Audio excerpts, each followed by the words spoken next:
আজ থেকে নিয়ে রমজান পর্যন্ত একদিনও ফাঁকা নাই, রোজ রোজ জলসা।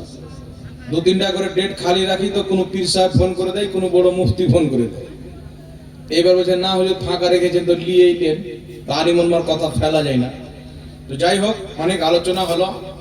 বক্তব্যের উদ্দেশ্য হচ্ছে জাহান্নামী ফিরকাকে চিনুন। রাসূল পাক বলেছেন তাদের ঘন ঘন লম্বা লম্বা দাড়ি হবে, প্রকাশ্যে তারা মনে হবে পাক্কা মুসলমান। মিষ্টি মিষ্টি কথা বলবে, মানুষ বলবে এরাই সত্যবাদী, ওদের দিকে মানুষ ঝুঁকে যাবে। আসলে রাসূল বলছেন, ইবনে মাজাতে হাদিস এসেছেন, হাকিকাতান কেলাবুন নার, আসলে তারা জাহান্নামের কুকুর থাকবে। সুতরাং এদের থেকে নিজের ঈমানকে বাঁচিয়ে রাখেন আর আহলে সুন্নাতুল জামাতের প্রতি কায়েম থাকেন। আহলে সুন্নাতুল জামাতের মতে আল্লাহ মিথ্যা বলতে পারেন না, তিনি হচ্ছেন সত্যবাদী। আল্লাহর চাইতে বড় সত্যবাদী পৃথিবীতে কেউ নাই। নবী মরে মাটির সাথে মিশেনি, মওতের স্বাদ চাখার পর নিজের কবরে জিন্দা আছেন। নবী সুপারিশ করবেন। নবী পাক সাল্লাল্লাহু আলাইহি ওয়াসাল্লামের সম্মান আল্লাহর পরে সৃষ্টির মধ্যে সবচাইতে বেশি করতে হবে, যারা বলেন সুবহানাল্লাহ। এইগুলো আকীদা রাখেন। আর নবীর বাপও জান্নাতি, নবীর মাও জান্নাতি, সুবহানাল্লাহ। একটা তারা মুসলিম শরীফের হাদিস পেশ করে, নবী পাককে একজন জিজ্ঞাসা করলেন, ইয়া রাসূলুল্লাহ আমার বাবা কোথায়? নবী বললেন আবাকা ফিন্নার, তোমার বাপ হলো জাহান্নামে। তো বললেন, ও গমগিন হয়ে গেল, দুঃখিত হয়ে গেল। তো রাসূল পাক বলছেন, শোনো, তোমার বাপ আমার বাপ দুইজনই জাহান্নামে। এই হাদিস নিয়ে ওয়াহাবিরা বলে এখান থেকে বোঝা যায় নবীর বাপ হলো জাহান্নামী। বলে নাউজুবিল্লাহ। এইজন্য আমাদের আপনাদের বাঙালের মুফতি জুবের সাহেব বলেন, ওয়াহাবি থাকলে জ্ঞান থাকবে না, জ্ঞান থাকলে ওয়াহাবি থাকবে না। কথাটা ঠিক। এই যে হাদিস তোমার বাপ আমার বাপ জাহান্নামে, এই হাদিসের বর্ণনাকারী হযরতে আনাস বিন মালিক, নবীর সাহাবী। হযরতে আনাস বিন মালিকের ছাত্র হযরতে সাবিত বিনানি তাবেঈ। আর হযরতে সাবিত বিনানির ছাত্র দুইজন, একজন হাম্মাদ, একজন মামার। যে হাদিসে আছে তোমার বাপ আমার বাপ জাহান্নামী, এই হাদিসটা বয়ান করেছেন হাম্মাদ। এই হাম্মাদ থেকে এই একটা হাদিস ছাড়া, সাবিত বিনানি ছাড়া অন্য কারোর থেকে ইমাম মুসলিম হাদিস বর্ণনা করেন। ইমাম বুখারী তিনার থেকে হাদিস নিয়ে আসেন। ইমাম ইবনে হাজার আসকালানী তাকরিবুত তাহযিবের মধ্যে লিখছেন, হাম্মাদের শেষ বয়সে ওনার বিকৃতি ঘটেছিল, ভুলে যেতেন, সরল শক্তি ঘটে গেছিল। ইমাম সাহাবী মিজানুল ইতিদালে লিখছেন, তিনার শেষ বয়সে স্মৃতি শক্তি ঘটে গেছিল। ইমাম সিউতি এটা লিখছেন। তারপরে চলে আসেন আরেকজন ছাত্র হযরতে সাবিতের, যিনার নাম হচ্ছে মামার। হযরতে মামার নিজের হাদিসের কিতাবের মধ্যে লিখেছেন, উনার থেকে হাদিস বর্ণনা এসেছেন। সাবিত বিনানির দুইজন ছাত্র হাম্মাদ বয়ান করছেন, ওই হাদিস আছে তোমার বাপ আমার বাপ জাহান্নামে, ইনার স্মৃতি শক্তি লোপ পেয়েছিল। আর মামার যে ব্যক্তি শেখা, যার স্মৃতি শক্তির ব্যাপারে কারোর কোনো আপত্তি নাই, ইনি বলছেন নবী এই কথা বলেনি যে তোমার বাপ আমার বাপ জাহান্নামে। নবী পাক বলেছিলেন, তুমি যখন কোনো কাফিরের কবরের পাশে দিয়ে অতিক্রম করবে, তাহলে তাকে জাহান্নামের সুসংবাদ দিবে। ইমাম সিউতি আল হাবিলিল ফাতাওয়া দ্বিতীয় খণ্ডের মধ্যে লিখছে, তোমার বাপ আমার বাপ জাহান্নামে, এই শব্দটা হাম্মাদ ভুল করে বলেছেন, এটা নবীর শব্দ নয়, এটা জাল শব্দ। কথা আমার বুঝতে পারছেন কি পারেন না? এইজন্য নবী পাক বলেননি যে তোমার বাপ আমার বাপ জাহান্নামে। আবার ওয়াহাবি মতের লোক যারা কোরআন হাদিস পড়ে, কোথায় নবীর খোঁজ বের করা যাবে, কোথায় রাসূলের পাকের মর্যাদাকে ঘটা যাবে, এইজন্য জাল শব্দ নিয়ে নবী পাকের বাপকে জাহান্নামী বানিয়ে দিলেন। ইমাম জালালউদ্দিন সিউতি 4টি রিসালা লিখেছেন নবী পাকের পিতামাতা জান্নাতি হওয়ার উপরে। আমার আপনার নবী সাল্লাল্লাহু আলাইহি ওয়াসাল্লাম বলছেন, আমি পবিত্র ব্যক্তির রেহামের মাধ্যম দিয়ে পবিত্র ব্যক্তির মধ্যে এসেছি। নবী বলছেন, মুসনাদ আহমদ একাধিক হাদিসের কিতাবে হাদিস এসেছে, আল্লাহ নবী বলছেন আল্লাহ পাক গোষ্ঠীর মধ্যে, খানদানের মধ্যে উত্তম খানদানকে বাছাই করেছে, তার মধ্যে উত্তম ফ্যামিলিকে বাছাই করেছে, তার মধ্যে উত্তম ব্যক্তিকে বাছাই করে ওই উত্তম ব্যক্তির মধ্যে আমার জন্ম ঘটিয়েছে। নবী মুস্তাফা মামিনাকে উত্তম বলছেন, আব্দুল্লাহকে উত্তম বলছেন, পুরো ফ্যামিলিকে উত্তম বলছেন। তারপর রাসূল পাক সাল্লাল্লাহু আলাইহি সাল্লাম বলছেন, আমি পবিত্র রেহেমের মাধ্যমে, পবিত্র রেহেম দ্বারা দুনিয়াতে এসেছি। আর আল্লাহ কোরআনে বলছেন, ইন্নামাল মুশরিকুনা নাজাসুন, নিশ্চয় মুশরিক হলো নাপাক। আর নবী বলছেন, আমার বাপও পাক, আমার মাও পাক। তো নবী পাকের মা বাপকে মুশরিক বলা, এটা কোরআন বিরোধী আকীদা। কথা বুঝতে পারছেন? নবী পাকের পিতামাতা জান্নাতি, তিনারা নিজের ফিতরাতের কর্তৃ ছিলেন, অর্থাৎ ইব্রাহিম আলাইহিস সালামের যেই দিন চলতেছিল, তিনারা সেই দিনের প্রতি অটল ছিলেন। তিনারা কোনোদিন মূর্তি পূজা করেননি, কোনোদিন শিরক করেননি। জোরে বলেন সুবহানাল্লাহ। এইজন্য ইমাম সিউতি বলছেন, নবীর বাপ মা জান্নাতি, ইমাম মুল্লা আলী কারি বলছেন নবীর বাপ মা জান্নাতি। আর সবচাইতে চমৎকার কথা হচ্ছে হযরতে উমর বিন আব্দুল আজিজ রাদিয়াল্লাহু তাআলা আনহুর আকীদা হচ্ছে নবীর বাপ মা জান্নাতি। জোরে বল সুবহানাল্লাহ। জোরাসিন বিরাদ ইসলাম এইজন্য যেইগুলো টুপিওয়ালা শয়তান নবীর বাপ মাকে জাহান্নামী বলে, আর দাড়ি টুপিওয়ালা মৌলবি লয়, দাড়ি টুপিওয়ালা শয়তান। দাড়ি এই জন্য ছেড়েছে যেন মানুষ মনে করে হুজুর, নচেত শয়তান এখন মার্কেটে বসে আরাম করছে। লোক বলছে শয়তান তুমি আরাম করছো তো তোমার কাজ কে করছে? বলে ওয়াহাবিদেরকে খেলাফত দিয়েছি, আমি আরাম করছি, আমার কাজ তারা চালাচ্ছে। মানুষের ঈমানকে নষ্ট করছে। এদের নসিবে তো হেদায়েত নাই। নবী বলেছেন তীর কামান থেকে যেমন বেরিয়ে যায়, এরা দিন থেকে বেরিয়ে যাবে। যেমন তীর ফিরে না, এরাও ফিরবে না। তবু দোয়া করার জায়েজ আছে, আল্লাহ হেদায়েত দান করুক। সকলে পড়ুন আল্লাহুম্মা আমিন। কয়েকটি প্রশ্ন এসেছেন। আসসালামু আলাইকুম হুজুর,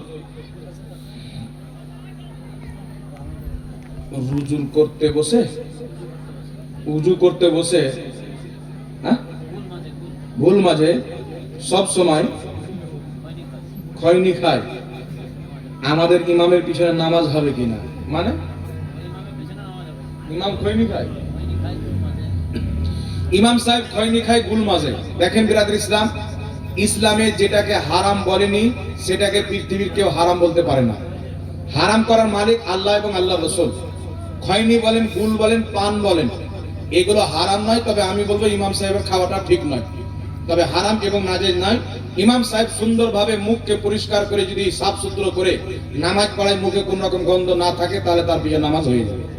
তবে আমি পরামর্শ দেব ইমাম সাহেব এগুলো খেয়েন না, একজন ইমাম সাহেব ভালো হয়ে থাকে।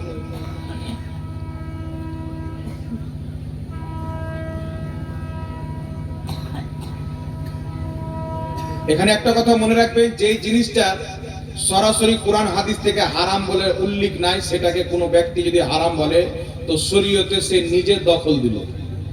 আর শরীয়তে নিজে দখল দেওয়া না, যে নিজের জন্য জাহান্নামে গর্ত খোদা। কথা হচ্ছেন, দারু পর্যন্ত হালাল ছিল যতদিন পর্যন্ত আল্লাহ হারাম বলে ঘোষণা করেন। অনেক সাহাবীও দারু পান করতেন, নামাজে যেতেন তবুও পান করতেন।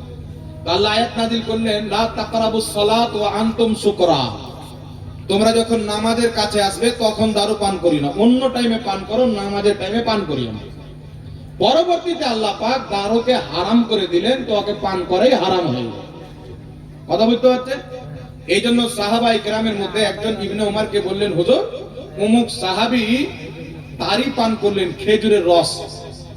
তো তিনি বললেন, তাকে কি নাশা লেগেছেন? বলছেন না, নাশা লাগেনি, তাহলে তার জন্য হারাম হবে না। যদি নাশা লেগে যেতেন তো তিনি হারাম বলে ঘোষণা করে দিতেন।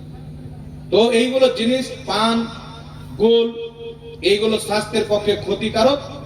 আমি এটাই পরামর্শ দেব, এইগুলো খাওয়া ঠিক নয়। তবে হারাম নাজেজ আমি বলতে পারবো না, যেহেতু আল্লাহ আল্লাহ রাসূল হারাম এটাকে বলেনি। কথা বুঝতে পারছেন কি পারেন না?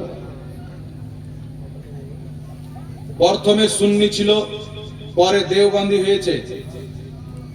সেই মারা যাওয়া তার জানাজার নামাজ আমাদের সুন্নি মাওলানা পড়া যাবে কিনা?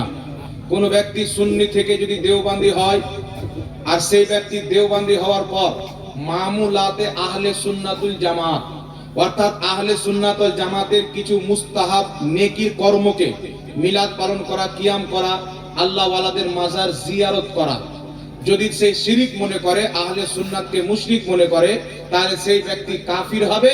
এমন ব্যক্তির কুফরিকে জানার পর যদি কোনো ইমাম জানাজার নামাজ পড়িয়ে দেয়, সেই ইমামও কাফির হয়ে যাবে, তার বিবি তালাক হয়ে যাবে। আর যদি তার কুফরি আকীদা তার নজরে না পড়ে, গুমরাহ মনে করে পড়িয়ে দেয়, তবু ইমাম সাহেবকে আলাল ইমা এলান মুসাল্লিদের সামনে সাক্ষী করে তাকে তওবা করে কালেমাটা পড়ে নিতে হবে।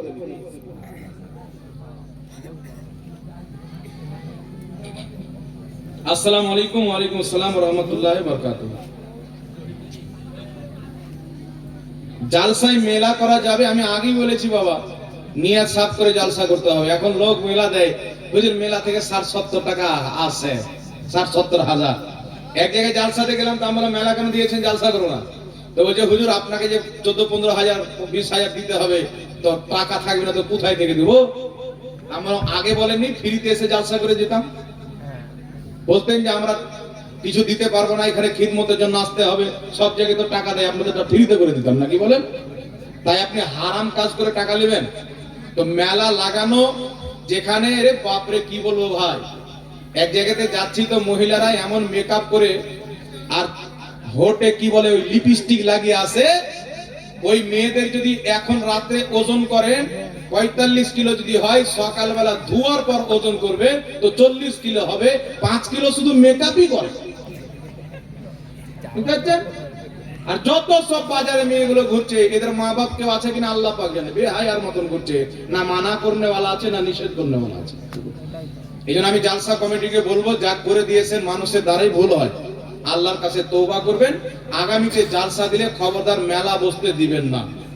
কথা বুঝতে পারছেন? কথা বুঝতে পারছেন কি না? কারণ মেলা দেওয়া, যেখানে মহিলারা বেপরদা ঘুরবে, ছেলে মেয়ে একসাথে রাস্তাতে ঘুরে বেড়াবে, এইরকম মেলা এমনিতে হারাম, জালসার নাম দিলে ডবল হারাম। কথা বুঝতে পারছেন? শরীয়তকে বাজায় রাখবেন, জালসা দিলে নিয়ত সাফ রাখবেন। আপনার মাধ্যমে এত হাজারো হাজারো লোক যেইগুলি শিক্ষা পাবে। আজকে যে আকীদার কথা হলো, হক বাতিলের অনেক পরিচয় আপনারা পেয়েছেন। কাল কেউ যদি এসে আপনাকে বলে ইয়াজিদ আমাদের আমির ছিল, ওকে বলবেন তুই তোর মাকে বিয়ে কর, ও মাকে বিয়ে করা জায়েজ বলতে। বুঝতে পারলেন তো ইয়াজিদের চরিত্রটা কি ছিল? নবী সুপারিশ করতে পারবে, নবীর বাপ মা জান্নাতি, কিভাবে তারা ধোঁকা দেয় অনেক আমি বলার বোঝানোর চেষ্টা করেছি। কিছু না হলো তো একটু বুঝেছেন। তাহলে এই সমস্ত লোক কিছু বুঝেছেন, এই সমস্ত নেকি আপনারা তো পাবেন, সবারই নেকি আজকের জালসার কমিটি পাবে। আর এই নেকি জালসাতে যে গুনার কাজ লাগিয়েছেন, ওটির কি হবে? রাসূল পাক বলেছেন, সহিহ মুসলিমের হাদিস, মান সান্না ফিল ইসলামে সুন্নাতান হাসানাতান ফালাহু আজরুহা, মান সান্না ফিল ইসলামে সুন্নাতান সাইয়্যাতান কানা আলাইহি বিজরুহা। নবী পাক বলছেন, কোন ব্যক্তি যদি আমার ইসলামে কোন নতুন ভালো জিনিস আবিষ্কার করে, সে নেকি পাবে, তার প্রতি যত লোক আমল করবে সবারই নেকি সেই ব্যক্তি পাবে। কেউ যদি কোনো খারাপ জিনিস আবিষ্কার করে, সে গুনাহ পাবে, যত লোক খারাপ কাজে লিপ্ত হবে সবারই গুনাহ তাকে দেওয়া হবে। সুতরাং জালসা উপলক্ষে বা এমনিতে এইরকম মেলা বসানো নাজায়েজ রয়েছে, যেই মেলাতে মহিলারা বেপরদা ঘুরবে, ছেলে মেয়ে ঘুরবে, এটা একটা আপনি রাস্তা করে দিচ্ছেন একটা খারাপ কাজ হওয়ার। আল্লাহ বুঝার তৌফিক দান করুন, বলেন আল্লাহুম্মা।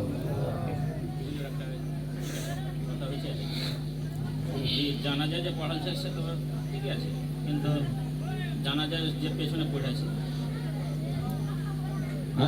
জানাজাতে পড়েছে, এই জামাত পড়েছে, ঠিক আছে বসে বলছেন জানাজা যে পড়িয়েছেন তার তো ঠিক আছে, যে জানাজা পড়েছে তো বলে দিলাম সেই ব্যক্তি যে মরেছে, যদি তার থেকে কুফরি প্রকাশিত হয় তাহলে সবটাকে তওবা করতে হবে, সব ফিরিয়ে বানাতে হবে।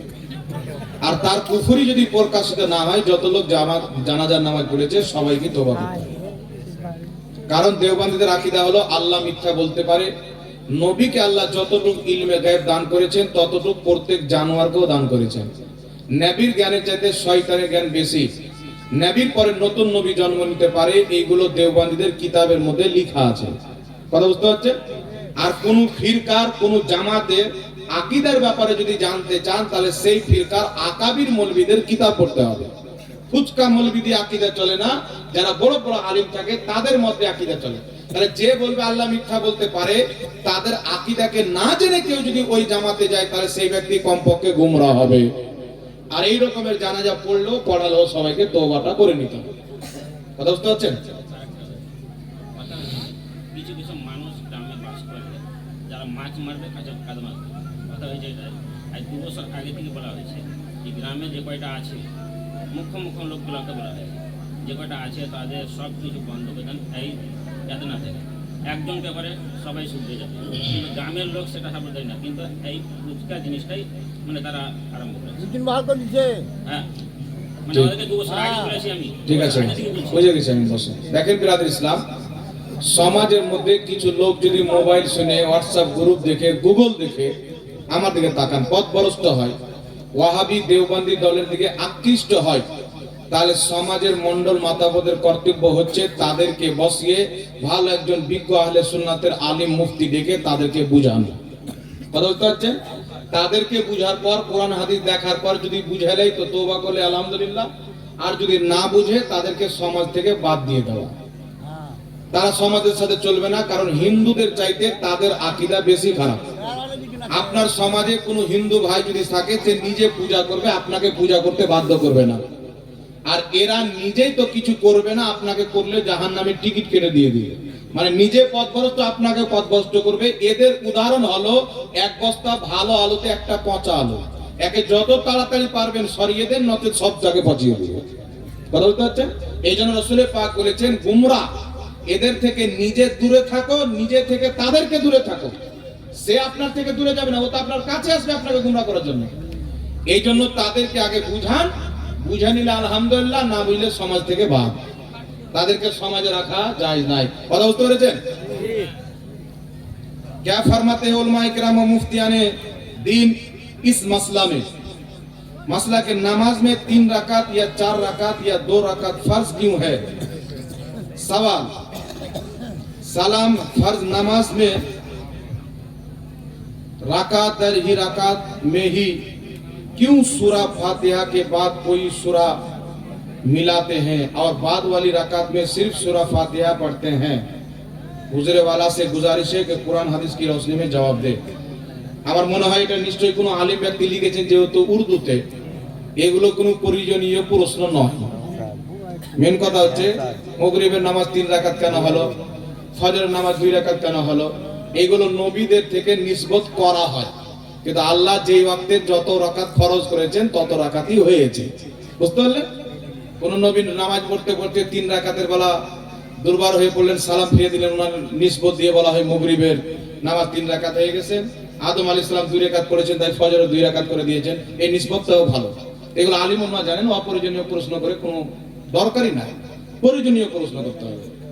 हर फर्ज नमाज में 2 रकात के बाद ही सूरा पढ़ते हैं, 2 रकात में सूरा फातिहा के बाद सूरा मिलाते हैं, और आखिरी 2 रकात में क्यों नहीं पढ़ते? प्रत्येक नामाजे যেমন জোহরের 4 রাকাত 2 রাকাতে সূরা ফাতিহা পড়ার পর অন্য সূরা মিলাই, বাকি 2 রাকাতে কেন মিলাই না? 2 রাকাতের পর নবী পাক মিলিয়েছেন, তারপরে 2 রাকাতের পর নবী পাক মিলায়নি, তার জন্য মিলানো হয়নি।